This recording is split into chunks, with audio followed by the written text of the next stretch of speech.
Customer service is a crowded field in Japan, with so many consumer products and services duking it out for survival. How do you stay in operation? And how do you sustain that here over hundreds of years? The thinking behind how you regard your customers is going to be paramount to consistent success. How do you demonstrate that philosophy toward your customers? Here is a classic Japanese example of how to stand out from the crowd and be a leader in customer service.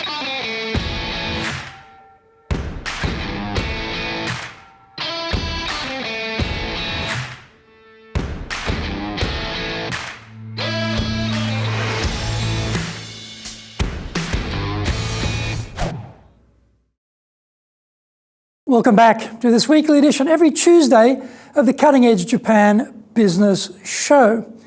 I'm your host, Dr. Greg Story, President of Dale Carnegie Training here in Japan and best-selling author of Japan Sales Mastery.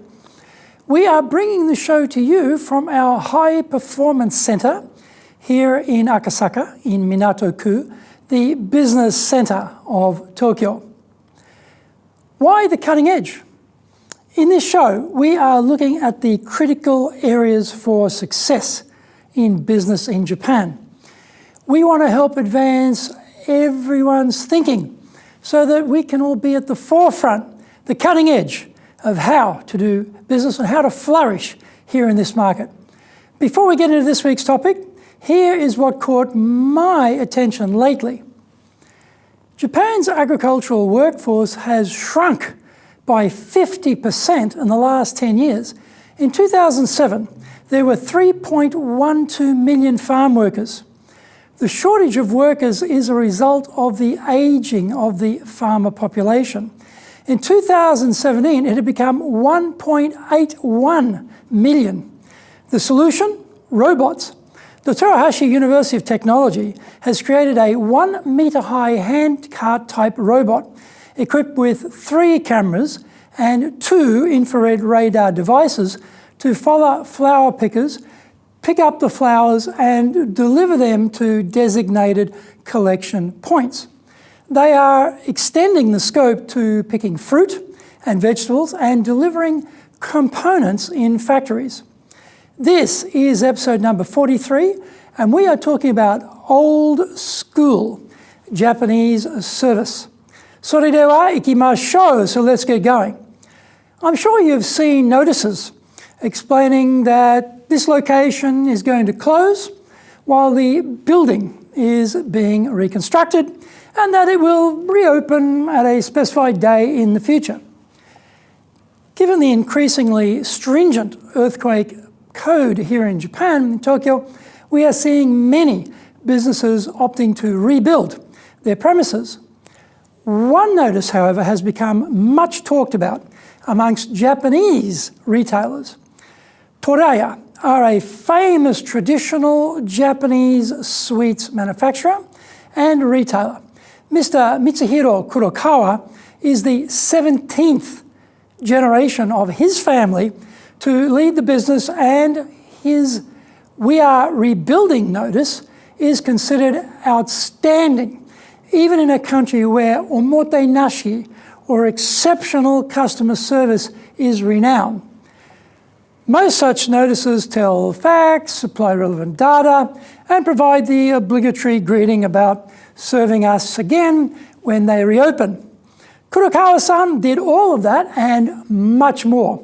He went and put out the current change in historical perspective, noting the business started in Kyoto in 1586 toward the end of the Muromachi period, which was from 1338 to 1573. And then they moved to Tokyo in 1869 and to this location in 1964.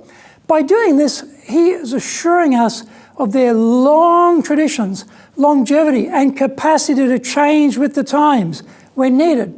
He then started to tell some stories about the customers they have had at his shop on Aoyama Street in Akasaka over the last 51 years. He mentioned that every 3 days, a male customer visited the shop to enjoy oshiriko, which is a type of bean paste sweet soup with grilled mochi rice. This is considered a bit unusual in Japan because men don't normally have such a sweet tooth. So this customer stood out from the others. Another customer, a kindergarten-aged boy, came with his mother to the shop every day and bought a bite-sized yokan, which is a sweet bean paste block. One day he came by himself to the shop. The staff were worried about him, and so they went out with him and found that the mother was secretly hiding and watching that he was okay. Find out more when we come back from the break. The bestseller, Japan Sales Mastery, is the new Bible of selling in Japan. To sell to Japanese buyers, you need to create long-term partner-level trust, fully understand Japanese buyers' real needs, convince buyers with your solutions, overcome their hesitation, fear and doubt, know how to ask for the order, ensure repeat orders. This book is the product of 30 plus years in the trenches selling in Japan. Order Japan Sales Mastery now.